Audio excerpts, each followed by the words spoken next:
Kung ayaw mo maghirap, dapat alam mo 'to. Yung parents ko kasi galing sila pareho sa mahirap na pamilya. Yung nanay ko, marami siya kamag-anak siyempre na mahirap, gano'n din yung dad ko. So, 'pag nangailangan ng work yung mga yon, para sure na may pupuntahan sila, sa amin sila pumupunta. Puwede silang taga-tinda namin, katulong sa bahay, basta meron silang makukuha do'n, magkakasuweldo sila do'n. Tapos yung tatay ko, ewan ko ba na nagkakaroon siya ng kakilalang mga taong grasa. Pumupunta sa bahay namin tapos bibigyan niya ng kanin, ulam, gano'n. Di ko alam kung paano niya nakilala yung mga gano'n.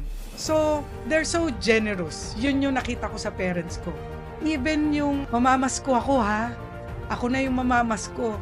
Ang sabi sa akin ng nanay ko, pupunta ka sa ninong mo, wala ka bang bitbit kahit na isang latang corned beef? Dapat may ibibigay ka rin para pag tumanggap ka, ikaw rin may binigay.